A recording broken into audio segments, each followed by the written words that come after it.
उम्र के इस मोड़ पर आइए, कल की कहानी में हमने देखा था कि सुषमा अपने आप को अकेली महसूस करती है।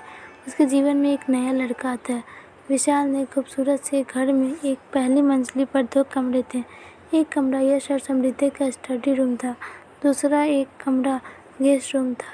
रहते सब नीचे ही थे। जब कुछ समझ नहीं आया तो विशाल ने सुषमा से विचार विमर्श किया, क्यों न राहुल को ऊपर का कमरा दे दे, अकेला ही तो है, दिन भर तो कॉलेज में ही रहेगा। सुषमा को कोई आपत्ति नहीं थी। अतः विशाल ने विजय को अपना विचार बताया और कहा, घर की ही बात है, खाना भी यही खा लिया करेगा, यही आराम से रह लेगा। विजय ने आभार व्यक्त करते हुए कहा, ठीक है, उसे पेइंग गेस्ट की तरह रख ले। विशाल हंसा, क्या बात कर रहा है, जैसा तेरा भाई वैसे मेरा भाई।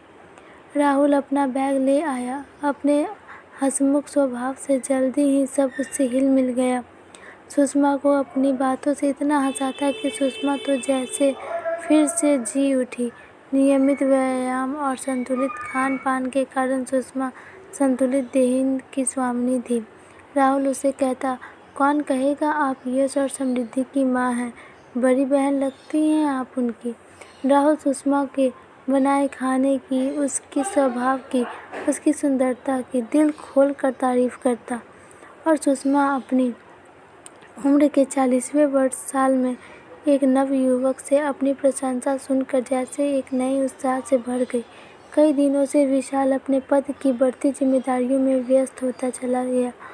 अब तो बस नाश्ते के समय विशाल हाँ हूँ करता हुआ जल्दी जल्दी पेपर पर नज़र डालता और जाने के लिए बैग उठाता और चला जाता।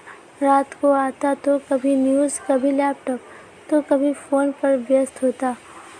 सुषमा उसके आगे पीछे घूमती रहती, इंतज़ार करती रहती कि कब विशाल कुछ रिलैक्स होकर उसकी बातें सुनेगा।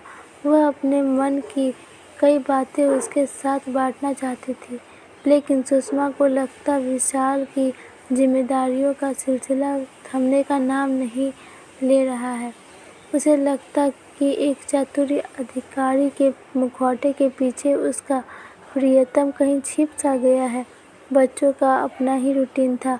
वे घर में होते तो भी अपने मोबाइल पर या टीवी में लगे रहते या फिर पढ़ाई में। वह बच्चों से बात करना भी चाहती तो अक्सर दोनों बच्चों का ध्यान अपने फ़ोन पर रहता। सुषमा उपेक्षित सी हो उठ अपने काम में लग जाती और अब अकेले में वह राहुल के संदर्भ में सोचने लगती, लेकिन कौन कब बिना कारण, बिना चेतावनी दिए इंसान के भीतर जगह पा जाता है, इसका आभास इस घटना के बाद ही होता है। सुषमा के साथ भी ऐसा ही हुआ। राहुल आया तो दिन ब दिन विशाल और बच्चों की बढ़ती व्यवस्था से मन एक खाली कोने के भर जाने की सी अनुभूति होने लगी। विशाल टूर पर रहता तो राहुल कॉलेज से आते ही कहता, भैया गए हुए हैं, आप बोर हो रही होंगी, आप चाहें तो बाहर घूमने चल सकते हैं, यश और समृद्धि को भी ले लीजिए। सुषमा कहती, वे तो कोचिंग क्लास में हैं, देर से आएंगे, चलो हम दोनों ही चलते हैं, मैं गाड़ी निकालती हूँ। दोनों जाते, घूम फिर कर खाना खा कर ही आते। सुषमा राहुल को अपना पर्स कहीं निकालने नहीं देती, क्योंकि सारी खर्चे सुषमा ही करती। राहुल उसके जीवन में एक ताज़ा हवा का झोंका बनकर आया था। दोनों की दोस्ती का दायरा बढ़ता गया। वह अकेलेपन की खाई से निकल कर नई दोस्ती की अनुभूति के सागर में गोते लगाने लगी।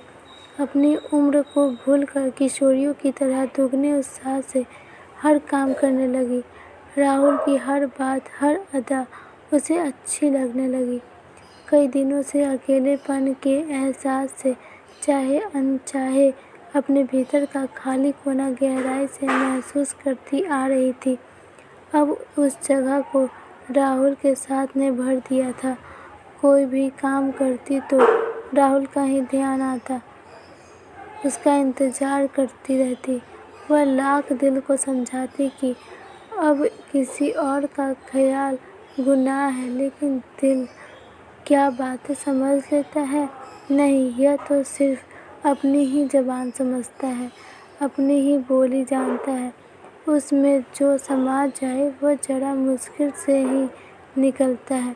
धन्यवाद दोस्तों। अगर आपको ये कहानी अच्छी लगी प्लीज़ वीडियो को लाइक कीजिए, चैनल को सब्सक्राइब कर दीजिए। मिलते हैं अगले वीडियो में, तब तक के लिए बाय बाय। और आगे जो हुआ ये देखने के लिए प्लीज़ बेल आइकन को भी क्लिक कर दीजिएगा, क्योंकि राहुल एक बहुत ही चतुर व्यक्ति, वो अपना काम निकालने के लिए सुषमा को अपने जाल में फंसाता है और किस तरह उससे दोस्ती की ओर आगे बढ़ते हैं। सुषमा 40 वर्ष की होकर भी एक नवयुवक की तरह आकर्षित